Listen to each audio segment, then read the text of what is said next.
G'day, jazz lovers, VC, music fans, and just general loiterers of YouTube. It's JJ, Jason from Hobart, or as they know me around these parts, the Jazz Warlock. I'm fighting the ills of the world, one blue note at a time. Guys, I'm new to the VC, I'm new to YouTube, I love music, and I'm just loving watching these vinyl community posts and learning about new artists, and I want to have a bit of a go. I've made a couple of videos, and I hope you can go back and watch those, and I'm hoping that you already have, and you're probably keen to watch another one. Here it is. Today I just wanted to talk about my favourite instrument in jazz, and that's the tenor saxophone. And I want to talk about my six favourite tenor saxophone players. And no revelations here, no big out of the box, check this guy out, no one's ever heard of him, he's the best tenor saxophone player of all time. I'm pretty with the masses in who I like. I like Wayne Shorter, Charles Lloyd, Hank Mobley, Sonny Rollins, Joe Henderson, and Mr. John Coltrane. But I just wanted to talk about a few classic releases from each artist, or a classic release from each artist, which is probably not in their top 2 or 3 best known albums. And a couple, in fact, are just they play on. They're actually accredited to another artist. Before we get into that, though, you might hear a bit of background music. I picked this up today, and I'm really happy that I did. Abdullah Ibrahim, African piano, ECM reissue, recorded in some smoky bar in downtown Copenhagen in 1969. Features Abdullah Ibrahim, aka Dollar Brand, just rolling up to the piano and belting out some rhythms. It's cracker, and it's a little bit different, as you can hear. Highly recommend this album. Listened to it a heap digitally before I hit the button and grabbed it. Got it today. So happy. Really great album. Okay, let's run through some tenor saxophone madness. First of all, this is in no order of who I like most and least, but I've just got a few albums here. I don't have a huge jazz collection. I don't have a big record collection. I'm starting afresh, and from all little things, big things grow. The great singer-songwriter Paul Kelly from Australia once sang. So I've got a few here to talk about. First up, let's go with Charles Lloyd. And the album I want to talk about is a more recent one. Charles Lloyd New Quartet, Passing Through. It's from 2017. It features the great Charles Lloyd. What is he? In his 80s, still recording some of the finest jazz, modern jazz we have today, with a great cast. Jason Moran on piano, Ruben Rogers on bass, and Eric Harland on drums. So you might recognise a few of those guys if you're into the Marvels, Charles Lloyd and the Marvels. This is a great live double album. Features probably his most well-known song, Dreamweaver, from the 60s. Classic album, classic modern jazz album. A guy this age pumping out this quality. You know, he's not just going around for the fun of it, it's quality.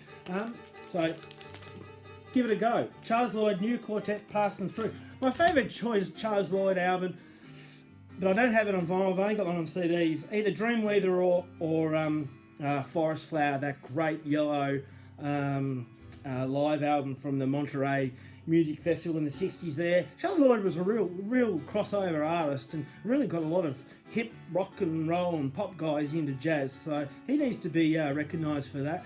And he's sort of similar to John Coltrane's sound, I think, but yeah, if you can check out those albums, those live albums, especially Forest Flower, you're not going to be disappointed, I guarantee it, promise it. Okay, Wayne Shorter. Love Wayne Shorter, love his 60s albums, not so crash hot on the fusion stuff. Fusion's not really my bag yet. I'll probably get there eventually. Really like some of his 90s stuff with Brian Blade and that quartet that he was doing. But gotta love him playing with Miles, the second great quintet. And this is my favourite from that. Miles Smiles. This is a reissue on music on vinyl. I think it sounds great and looks really great. This is my favourite second quintet album of Miles, and it's all thanks to Mr. Wayne Shorter, really. I mean, Miles is Miles, he's great. And Herbie, and and Ron Carter and Tony Williams, probably the greatest rhythm section of all time. What a lineup, man. And this is just a cracking tune. The cover, I mean, it's so daggy, it's so ridiculous. It's so cool. Favourite song on the album, Footprints. Unbelievable. Third song on the first side. Worth the price of admission for that song alone. Composed by Wayne Shorter. I think he actually He re-recorded it for his own album, Adam's Apple. But for me, this is the quintessential second quintet album. Miles Smiles. Thank you, Mr. Wayne Shorter. Okay, moving on. Hank Mobley. All right, love Hank Mobley's 60s output. Love this album. No Room for Squares. Ooh, great album cover, like all Blue Notes. This is a really great album. Probably not as big as some of his more well-known, the Turnaround, Soul Station, Workout. There's some really cracking albums. I think this one stacks up. It's got it's sort of two different outfits here. Lee Morgan plays a lot. Lee Morgan! And Donald Byrd. Donald Byrd! I don't know why I did that, guys. It's whatever. Both great trumpet players, great cast. Philly Joe Jones plays on it. This is a really good album. Just solid, post-hard bop. I don't know. But Hank Mobley, they sometimes called him the middleweight champion of tenor saxophone, and it sort of had some negative connotations over time, because I think people sort of thought that he was a middleweight, not a heavyweight, like some of the big tenor sax guys like Sonny Rollins and John Coltrane. But it was more to do with his sound, and it's the way he blows. It is more of a sort of a milder sound, a more relaxing sound. But Hank Mobley, he's up there with the greats. That album is one of his best. Okay, moving on. Joe Henderson. Talked about Joe Henderson in my first video. Love Joe Henderson. Love his solo albums throughout the 60s, 70s, 80s. He's got some real crackers. This one, he also was a support cast for many Blue Note albums in the 60s, and this is one of my absolute favourites. Grant Green, Idle Moments. Grant Green, the great jazz guitarist. You'll see his name pop up a lot on Blue Note. And I think Don Was, the president of Blue Note Records, just must love Grant Green, because he seems to just be throwing out reissues everywhere. Hey, you have a Grant Green, you have a Grant Green, you have a Grant Green. Why not? The guy can play and he makes great jazz. This album for me is probably the best that I've heard of his, and it's mainly thanks to the great man, Joe Henderson. Just so good. The title track is my favourite. It's a little great track where they all get a bit of a solo. Bobby Hutcherson, great vibist. But Joe, his solo at the end of Idle Moments is worth checking out. Idle Moments, Grant Green. What an album. Okay, left the big two to last. Sonny Rollins, Big Daddy. Great out. Sonny Rollins is a great player. Love his Blue Notes. Early Blue Notes, 1 and 2, Volume 1 and 2. Love Saxophone Colossus, It's got to be one of the greatest jazz albums of all time. Max Roach is so hot on that album too, the drummer. And I love The Bridge is another one I own. I just absolutely adore that album with Jim Hall, the guitarist. He's sensational. But this one, Sonny Rollins on Impulse. Don't hear it get talked about a lot. It's a really great album. I had it back to front there. This is just a reissue. On Impulse, of course, that label that we all know and love, the Orange and Black.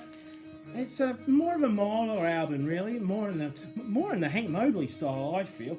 But I often put this on a Saturday afternoon when I'm just doing things around the house and chuck on a bit of Sonny on Impulse. One that I don't see talked about much, but you know, one of the godfathers of tenor sax, I think. Great album. Finally, I left my favourite to last. It's no surprise. It's Mr. John Coltrane. God, you could just pick so many of his albums. I've picked this one because it's a bit not as recognised as much, and I actually really love it, mainly for the one song.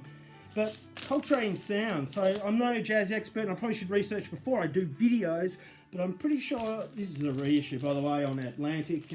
I'm pretty sure John had actually left Atlantic to go to Impulse, and this was released after. So maybe not one of those official Atlantic albums of John Coltrane, but it stacks up. It's not recorded for me as well. It's a little grainier, but The Night Has 1,000 Eyes. What a song, man. The first song, it just rolls and rolls and rolls. Stop. Plays again. Stop.